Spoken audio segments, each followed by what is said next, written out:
What's up, weirdos? I'm just leaving it on because you know how shit will get sometimes. Yeah. Shit'll get weird.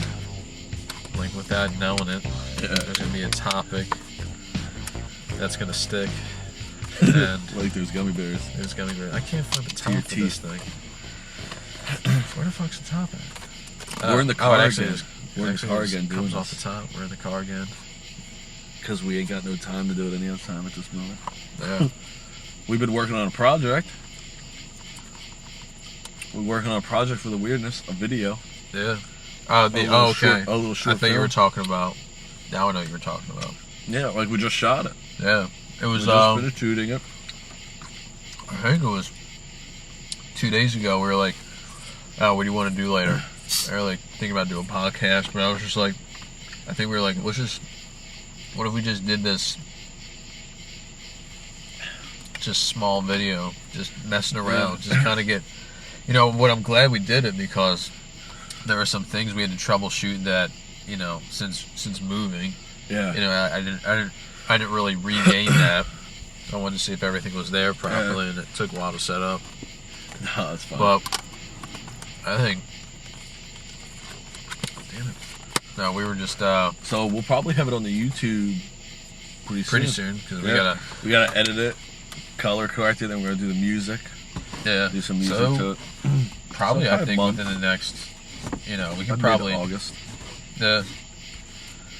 maybe it could be sooner than that because once there's some of those things because some of those things can go fast and then it's just the music that we can one day just Sit experiment down and with play with it, yeah. with the synth. With the synth. Synthesizing. Yeah, today was a Synthetic. rough day a little bit. I kept thinking you were having It was a a rough bitty day. No, I wasn't having a rough day. It was just I hot. thought I was having a rough day, but I thought you were too. Oh, well, yeah, you were having a rough day. I mean, it was a rough day. I felt heavy. I just felt Yeah, like heavy. I felt for a minute, it was one of those, mid 90 days and Talk or about went to heavy 100. the other day. Like we were having a good day, Yeah. and then we read the news about what's his name from Chester. Oh, from Chester Lincoln Bennington. Park. Yeah, What Chester? What's Chester his- Bennington. Yeah, from Lincoln Park. From Lincoln Park, and And that was like, well, that was weird though. It was like, I think I went on Facebook, just like I think we were in the car. It was after we were checking something for work, and and then I think it was one of my coworkers from my last job said something about Chester Bennington died, and he had like a status on there that seemed somewhat legit, like there was some credibility to it. So I was like, oh, whoa. I was like, yo, hold on. So I like Googled. Yeah. I think I was like, I what's going Googled on? it. I was like, what and the fuck? there was like CNN, all Yeah. the the mainline sources were. It was just like whoa, because Yeah. before that there's been there's a lot of people that have been passing recently, even within the last year, Yeah.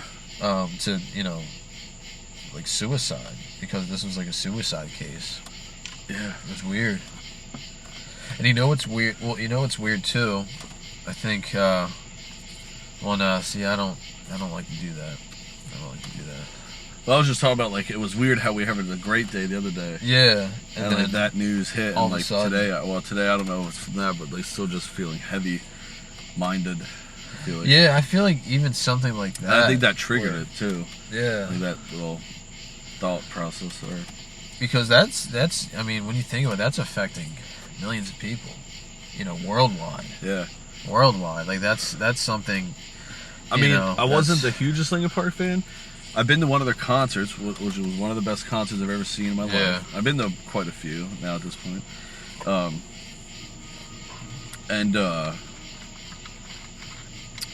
What was I gonna say? But like, whenever their music came on, I would always listen to it and shit, Yeah. things like that. Yeah. And so like, but it's weird because it still affects me. It's like because like as an amazing creative person in the world who kind of had everything and stuff like that. 6 kids, I think too. Yeah. Just like was like some. And it's just like, I don't know, it really makes you think about like, I guess like the success and money and all that stuff. It still doesn't fulfill some of that, or Something in that. There's something there that's very powerful. Yeah. But Oh, and that's no. the key to happiness. And it's you know, I mean, what is the key to happiness? Yeah. I guess it's proven time and time again. It's not just money and success. Yeah. Well, like, and it's weird too because, like, you know, I was, you know, I wasn't the largest fan, but I really did like some of their songs. Like, really did. Like, you introduced me to their music videos, and I was blown away by those. Just it was very in depth. It wasn't just for show. It was always had a message. There was always a message, and I think that was important because I think Chester, I mean, he was involved in, I think, a lot of, you know, I think he was involved in other projects too, and was really good in every single one of them. And just to really think, like, with someone who was, you know, even personally, like, you know, I did really, like, I felt their music, like, you know, just the way it was produced and kind of laid out. You like, could tell it was genuine, very raw, like a you know, genuine. it was very genuine and raw. And that's what I liked about it. And it's just weird because, like, you know, to see that just all one day, oh, that's not going to happen anymore. Like, that's not there. But, and then, you know, like, you kind of, I don't want to, I hate to say used to that, but, like, you know, eventually, you know, people who had some large influence in the world do, you know, pass on. But it's, you know, Robin Williams was another big hit. Yeah, for me. and Like, it's I just remember, like, thinking, the like, ways. it was like, I had a realization when you gave me the news about Robin Williams. Oh, I did. Yeah, you texted it to me. And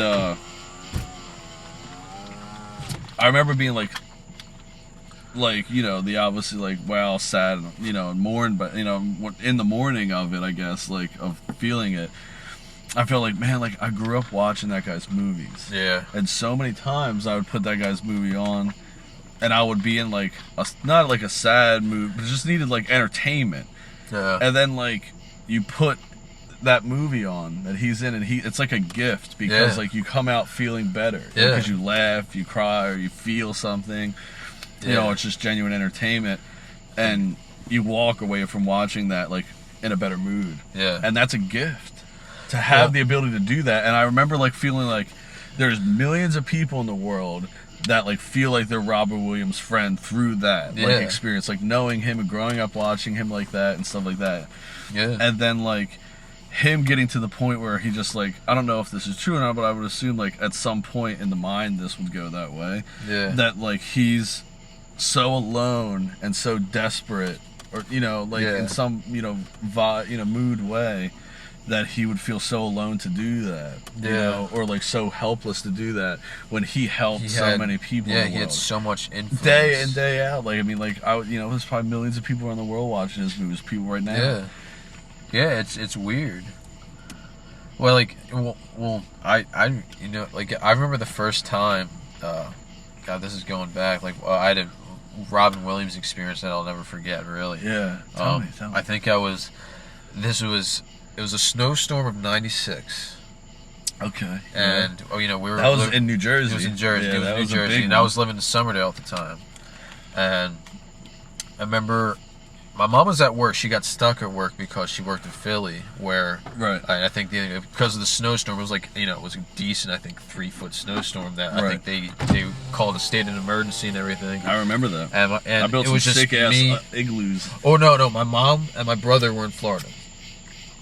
That must have been nice. Yeah, and I think me and my dad stayed. I was 6. It was like, I think, the snowstorm of '96, and it was like January, I think it was. Yeah. And one day, I think we were like, okay, like, we're tired of being in the house. You know, this is like when, you know, 3 days went by or whatever. Like, oh, we're kind of tired of being in the house. Yeah. And we went to see Jumanji at the Acco Multiplex. Yeah. And I had no idea, and it was weird because I with you then? No, this was '96. Oh yeah, it was before we met. This was like when it first came out. I must have seen it in the movie theaters too then. Yeah, and like I remember like going, like I don't think I had any idea what it was about, and it was weird because like that movie was somewhat very not risky, but I guess, you know, usually because I grew up in a Christian family where my parents were kind of strict.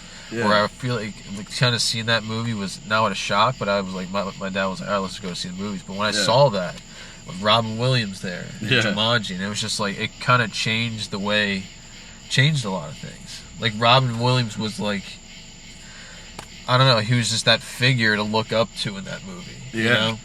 He was he was that in a lot of movies. Yeah. I love that movie Jack. Yeah. Have you ever seen that where he grows up like he's like a kid, like he's like 12 years old and he's in like a 40-year-old body? Yeah. That's a crazy movie too. That was really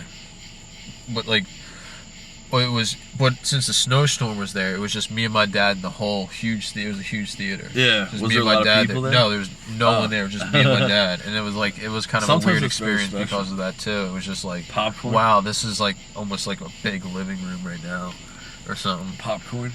I think so. I Yeah. love movie theater popcorn. I don't know, but like just to have, like have someone affect you like that directly, and and he's kind of preserved in time, through his movies, and it's just weird, and it's just very powerful that there's this spirit that comes alive, and to our senses when we hear something or watch something like that, and he's still alive in a way. Yeah, especially because a lot of people haven't really met him in person. Yeah, and to know that it's crazy.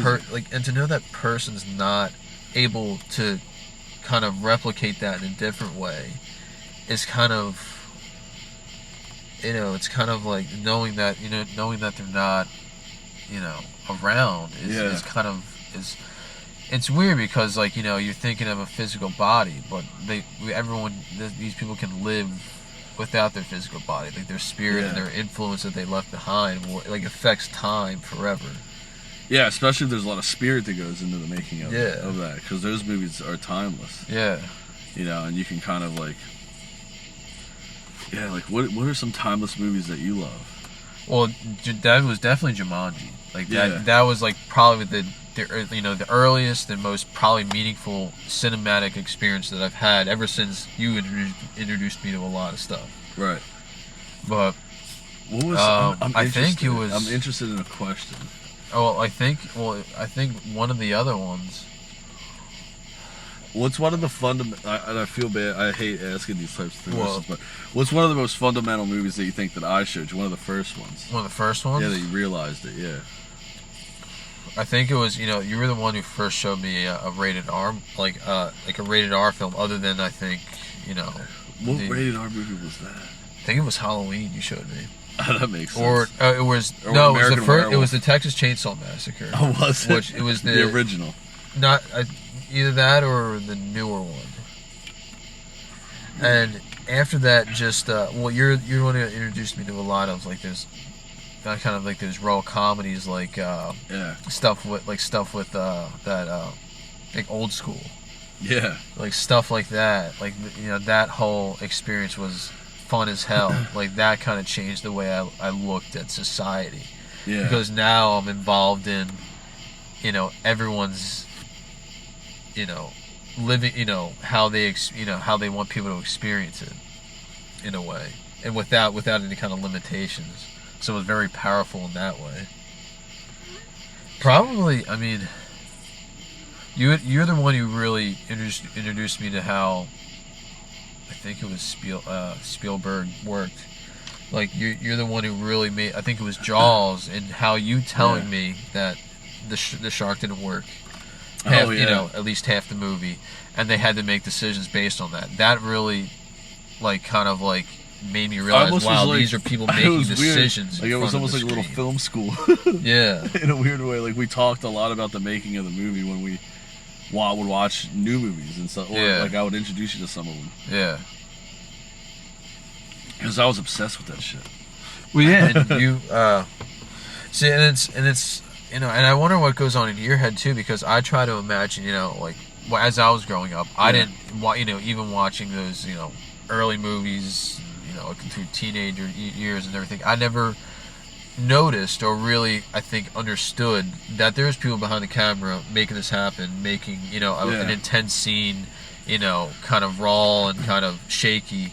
You're like, wow, look at the camera, it's shaky, it's not on a tripod. And that like, I can't imagine, like, how would I have originally picked up on that?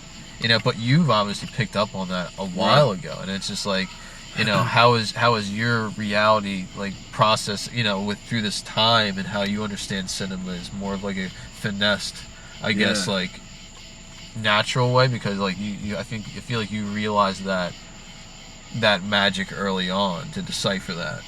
Yeah. Where without you telling me, it would probably never. I would never know about aspect ratios and how things are supposed to look. You're missing half the picture when you're missing watching half a the full picture screen. and watching full screen. It's like cutting off the paintings. Yeah. Like you're only seeing half the painting. Well, yeah. But just, how do you think that came into mind with you? Like when you first realized, wow, there's actually attitudes to these, to the way people put these like moving pictures together. That's interesting, because like when I first fell in love with the idea of making movies, I was like 5 or 6. Yeah. Like when I was 5 or 6, I knew I wanted to do that. Through seeing Jaws. And but like that kind of came about like over time. Like, man, like I would spend like beg my parents to spend like the extra money on the VHS tapes that had like the behind the scenes, like 20 minutes behind the scenes and stuff like that. And I would just watch. Would like that stuff. Yeah, I would just watch every behind the scenes video of all my favorite movies. My whole life. And then like once the internet came around, like all I did was search all my favorite filmmakers, like interviews and behind the scenes. Yeah. And like just like watched all these directors that I loved like talk about their careers and like interviews, like through the interviews and stuff. And it was like kind of like I took all this like different pieces from it. Yeah. Like a film school in a weird way, my own crafted film school by just doing my own research. Okay. Picked out little pieces from everything. Yeah. Like one director would say this is what they did on set and this is how they did that. And then the other director would talk about how he actually got his independent movie made. Yeah. And then and the other director would talk about the cinematography and working with the cinematography. Like so I like would nitpick all these little things and try to store them away so that like when I was the time that came ready to start making my own like real short films or feature films. You would know what to do. I would know how to do to be a director, yeah. That's really interesting. It's almost like and it's that's almost over playing years. Yeah. That's over like years since I was 6 years old and then building it upon when the internet came in and shit like that. It's like almost like playing mental Legos or something. Yeah. You know? Yeah, in a weird way. Networking is key. Yeah. Like I starting to learn the craft of that and things like that. Yeah. It's really about how you get to the audience. Yeah. Well, that's something that I struggle. So I got gummy bears. I struggle a lot with that and just where to go. There's a ton of people. Right. There's a lot of demographics out there. The key is to aim for yourself, though. Aim for your own demographic. And recently, it's all about that because people want to see the magic that you present, not what you think they. Yeah, because people are more alike than they are different. Yeah, in a lot of ways. So if you're trying to aim for like some kind of like perceived thought that it should be a certain way. Yeah. You're kind of just already missing out on the point. You got to look inside and find what's inside and then go from there. Yeah. Because there really is a story to tell. Yeah. And like again, like the same thing like I said about the filmmaking, like interviews and stuff. I take life and kind of nitpick little moments that happen to save away. Yeah. Even like when I'm in real life, like right now, right when we're doing things in work, like I'm picking out. Okay, like where would the camera be? What's cinematic about what's going on right now? Yeah. With these people, with me in this real life. Yeah. And kind of store away so that I can put that. And put that interest in that what you experienced into like put it up on the screen, in different ways, metaphorical ways or like different ways and stuff like that. Yeah. No, it's. I agree that. It's. I don't know. It just kind of amazed me in a way that like that's something because you're used to growing up. You're used to thinking about art, I guess, in school. It's just on paper. It's like a two-dimensional or or three-dimensional, and then doing something like that where you're almost kind of messing with, I guess, like saved time in a way, where it's just like a whole different medium. And I don't think that's going to change, because there's a lot of, I think, you really are preserving time in a weird way. Yeah. You're trying to create special a false moment and make it magical and capture it in real time. Yeah. So it can be played back. Yeah. There's something, and that's, I don't know, there's something about that that's, you know, that's like how come, like, I don't know, maybe it's just the way I grew up or something like that, but, you know, there's like a science behind all this too. Yeah. In a way that I wish I realized sooner or something, because in a way, film was able to, I think, helps a lot of people like understand where they are in the world by kind of viewing this alternative reality for a little bit, that immerses yourself. Yeah. So I feel like it's, you know, there's a lot. I don't know. How do you feel about the future of cinema? Because I know, like, I'm sure a lot of people are imagining the future of cinema. Future of cinema is somewhat going to be like a virtual reality experience, or some kind of 3D camera. Yeah. Well, I think for now, in the moment, in the near future, it's just going to keep going in the obvious direction now. Of going to the movie theaters is going to continue to get a bigger and bigger event. Yeah. There's going to be fewer movies again back at the theaters, like big movies, like big budget movies, and like the tickets are going to be more expensive to go to, but it'd be like more of a night out, like going to the theater. Yeah. And then all your like art house movies and like everything in between that's underneath of like a big movie like Transformers or something like that. Yeah. Will just go directly to Netflix, go directly to pay-per-view, Hulu, and Amazon. Yeah. Because those are the guys that are making those kind of movies now, and they're able to find a big enough audience to pay back the cost. Yeah. You know, so why not just release it that way and not spend all that money to put it in theaters? Yeah. So it's going to just start to create this gap of where we start going to the movie theaters lesser and less, you know, fewer and fewer. More like and like just consuming a lot of our new entertainment at home. Yeah. Which is a little disappointing. But in a way, in a way, if this, you know, because this makes sense, you know, like there's going to be a lot of, I don't want to say closings, but I feel like people are going to there's going to be like, you know, one, you know, like either IMAX or like, you know, like how IMAX is big and stuff like that. So like I feel like there's going to be a lot of more organic, like cinema is going to become organic rather than digital again because of that. Like you can go home and you got your digital, you got your 4K TV that you can watch those movies that are supposed to be watched at home, you know, and then you save these, you know, almost like art, you know, like large budget art films that you can actually go experience in like like its raw form, I feel. And that would be awesome. Yeah. And then you have your big movies like the Transformers and the CGI and all that stuff. Yeah. I don't know, it's interesting. I mean, it's a very interesting time with the internet now exploding the way it is with YouTube and Amazon and Netflix and all that stuff, and what those companies are doing with it. It's hard. It's still amazing. It's still hard to see where it's all but going. it's also still hard to kind of see like what the game changers are really going to be. Mm-hmm. I guess it all goes back to like within yourself. Like, what do you truly want to see that you can bring to the board? Yeah. That can go many different ways. That can go in your technique and how you view it.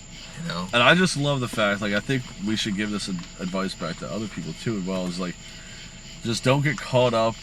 And like, if you want to create something, no matter if it's like a podcast, a movie, music, or anything like that, you just gotta go out and do it now.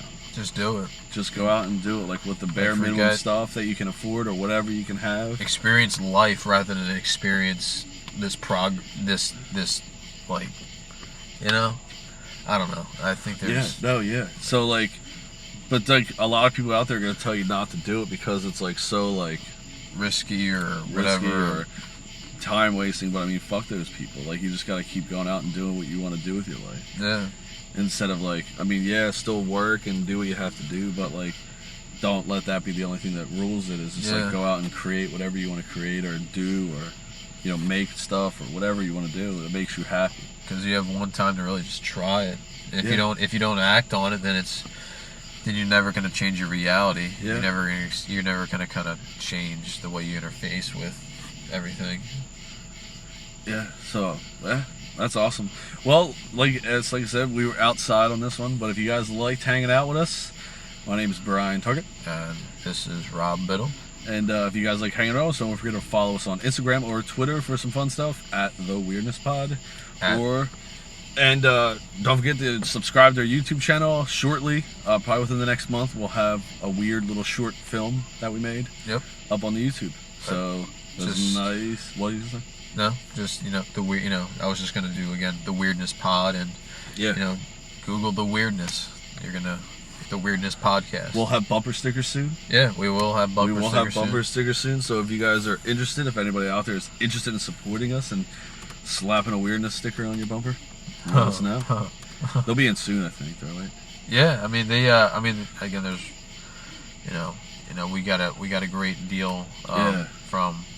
If those are interested, I can suggest a very great printing place back in New Jersey. If you guys, if anyone's interested in looking to get similar things done, they got a really high quality equipment there, so they can. And they helped us out printing stickers. So, all right, well, it was nice hanging out with you guys.